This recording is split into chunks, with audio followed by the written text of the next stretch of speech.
Y en la actualidad esto se ve así, como están viendo la pantalla. Este es el sistema, el tradicional sistema de la ley, que hoy es de una editorial que se llama Thomson Reuters, ¿sí? Aparece ahí arriba.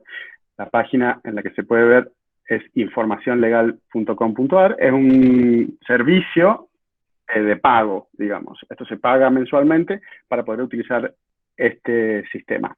Atrás de este sistema están todos los que seleccionamos, sintetizamos y asignamos temas a la información que finalmente va a terminar acá. Y el usuario, el profesional, o el estudiante, ¿por qué no? Porque son sistemas que están a disposición en la facultad. Lo único que tiene que hacer acá es elegir un tema del nomenclador, en este caso, como la clase de hoy, tengo entendido que es honorarios del abogado por partición, o por lo menos la tarea que tiene asignada en el aula virtual. Cuando yo pongo el tema que busco, por ejemplo, partición, el sistema me muestra un nomenclador. ¿Ven? Estos son todos los temas que utiliza esta editorial que se corresponden con el tema que yo puse. De esta manera yo puedo elegir el tema tal cual lo usa la editorial. Por ejemplo, partición de herencia. Y puedo, por supuesto, agregar otros temas. En este caso, los temas que ustedes van a trabajar son dos: partición de herencia y honorarios. Entonces le pido al sistema que busque jurisprudencia que responda a esos dos temas. Arranqué por el uso del nomenclador. Estoy hablando de solo los temas generales o la combinación de temas generales. Y me trae, ustedes lo habrán estudiado en Fuentes del Derecho en primer año, me trae legislación, fuente formal del derecho, me trae doctrina, fuente material del derecho, es decir, la opinión que los autores han dado sobre los temas que estoy buscando, y finalmente me trae la jurisprudencia, que es en este punto donde me interesa la técnica de sumarización. Y como ven acá, el sistema trae los datos del tribunal, la fecha y las citas de publicación, que son estas, porque es jurisprudencia que está publicada, y me trae un pequeño texto, es decir, no me trae todo el fallo, me trae solo esto que yo les anticipaba, que se llama un sumario. Algo que en muy poquitas palabras, alguien que analizó el fallo completo, extrajo y me pone acá a disposición para que yo, con una lectura muy rápida, pueda saber si ese fallo se corresponde con lo que estoy buscando o no. La tarea que a ustedes les han planteado es la construcción y redacción de un sumario como este, y por lo que tengo entendido, se los plantean en forma colaborativa, porque como es una cuestión de análisis documental, uno puede leer el fallo, entenderlo bien, y después el sumario que uno escribe a veces no se entiende por otra persona que no haya leído el fallo. Entonces la tarea se dirige, yo les voy a hacer el último paso, que es hacer clic aquí para ver el texto completo.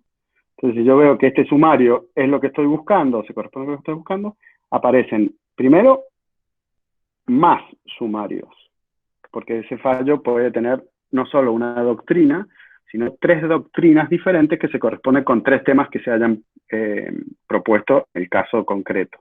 Y después el texto completo, ¿no? Imagínense, si nosotros tuviéramos que leer todo este texto, y este fallo que se ha aparecido es cortito, si yo tuviera que leer todo este texto para saber si me sirve o no me sirve para mi caso, la cosa sería mucho más difícil. Entonces alguien leyó todo esto y extrajo 3 ideas muy concretas que responden a unas características que ahora yo les voy a, un poco las tienen enumeradas en la consigna de la tarea del aula virtual, pero yo les voy a dar algunas características que yo tengo que buscar. Yo les quería hablar de que cuando yo leo el fallo completo, esto es como pensar en Twitter, si yo leo un fallo completo, yo voy a leer, no sé, 80.000 caracteres. Y viste, en Twitter vos tenés que decir algo en 140 caracteres, tenés que decir algo bien concreto, claro, y que las personas entiendan. Bueno, esto es algo parecido, que en 250 caracteres, es decir, un parrafito, 250 caracteres, más o menos sería un parrafito así. En este parrafito yo tengo que decir todo lo que dice el fallo, para que el que lo lea con un golpe de lectura sepa no solo las reglas muy generales y abstractas que ha aplicado el juez, sino algunas consideraciones particulares sin llegar a ser el caso concreto, pero algunas consideraciones que tuvo en cuenta el juez y que permiten que cuando se repitan esas características en otro caso, me sirva saber la regla del antecedente o del precedente jurisprudencial. Entonces, primera característica de su consigna, esto no necesariamente tiene que ser así, pero le han dicho, bueno, quedémonos en 250 caracteres para hacerlo bien sintético. El fallo que les ha puesto a disposición la cátedra, además, es un fallo que permite construir un sumario de 250 caracteres. Lo importante para redactar estos 250 caracteres es, primero, nosotros tenemos que encontrar en el fallo si la cuestión central es una o si tiene varias cuestiones centrales. Pongo un ejemplo y uso responsabilidad civil, que es el tema que yo me acostumbro a analizar. En la responsabilidad civil nosotros tenemos, por ejemplo, problemas de legitimación pasiva, o tenemos problemas de configuración del daño, o tenemos problemas de prescripción, supongamos. Bueno, puede ser que hay un fallo que trata los tres temas. Entonces yo seguramente necesitaría hacer, para aprovechar ese fallo al máximo, necesitaría hacer tres sumarios. Uno, donde yo sintetice en 250 caracteres lo que resolvió el juez en materia de legitimación pasiva, otro para el problema de la configuración del daño y otro fallo distinto que establezca la regla en materia de prescripción que se haya aplicado en el caso. Es decir, que cada fallo puede tener más de un sumario. Ahí uno la trata de comprender, cuando la tiene claro en la cabeza, entonces recién ahí cuando entendiste bien sobre qué se resolvió, entonces recién pasas a intentar redactar eso, que sería como el primero que interviene, redacta con la extensión que quiera y de la forma que le salga, expresando qué se resolvió en un párrafo.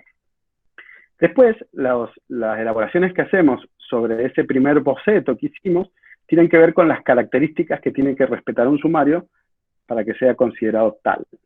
Estas características, no importa el orden en el que las tratemos, y se pueden, digamos, enumerar de forma más extensa o de forma más concreta o reducida. Yo voy a hacer reducido porque las tienen señaladas muy bien en la elaboración de la consigna.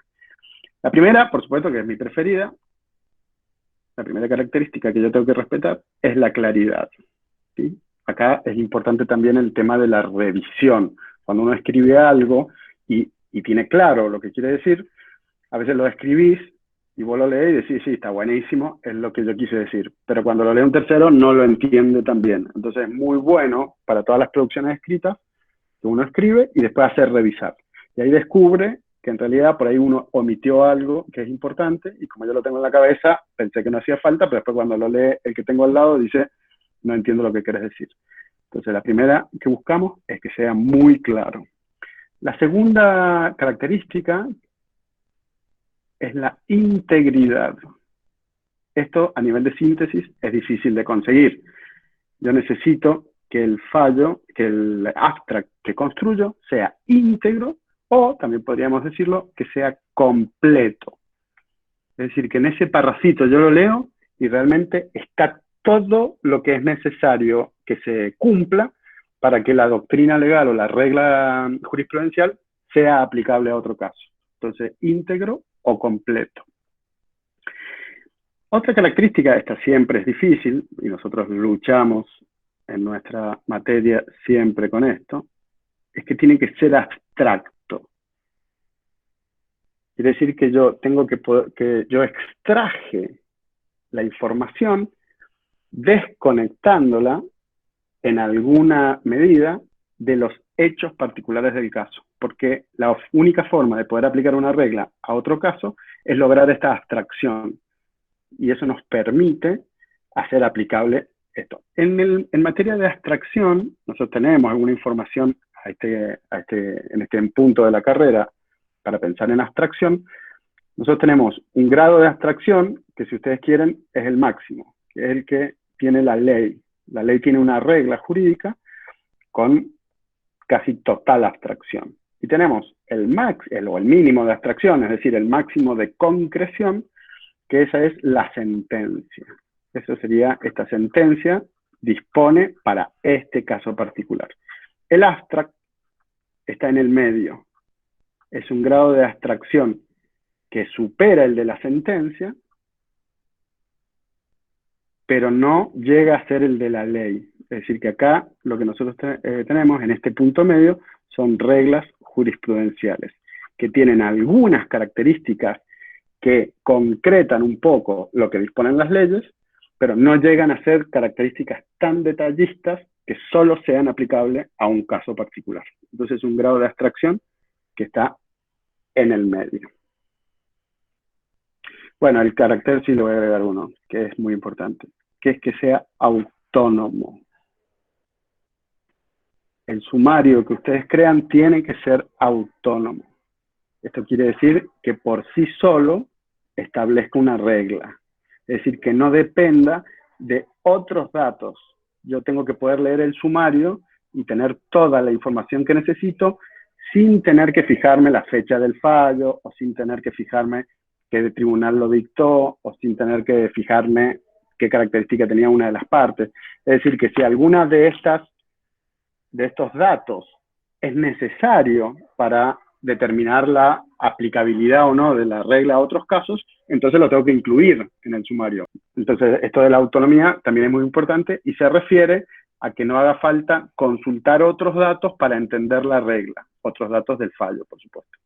Entonces, con estos principios de claridad, integridad, abstracción y autonomía, nos sirven de pautas orientadoras para hacia dónde apuntamos con este proyecto que van a hacer ustedes. Proyecto quiere decir que va a pasar diferentes fases.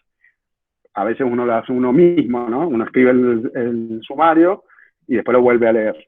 Y digo, che, no está tan claro, o che, no es tan íntegro, o no he logrado el grado de abstracción necesario.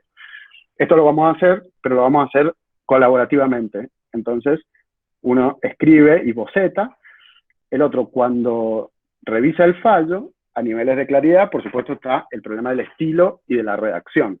Entonces, para que sea claro, yo puedo mejorar la redacción con técnicas bastante simples. Por ejemplo, una cosa que nos pasa es que escribimos las frases al revés. O, como conversábamos más temprano con Valeria, que escribimos las frases en negativo. Decimos no corresponde, qué sé yo, cuando que podríamos decir en afirmativo. Y ganamos en claridad. O el uso de preposiciones, o el orden de las palabras. Es decir, que no es lo mismo poner los adjetivos adelante que ponerlos atrás. Entonces, con esos pequeños aportes, nosotros ganamos en claridad.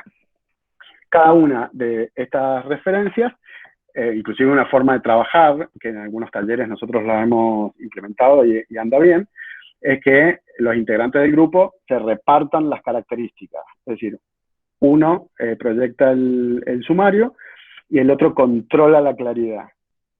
Otra persona controla la integridad.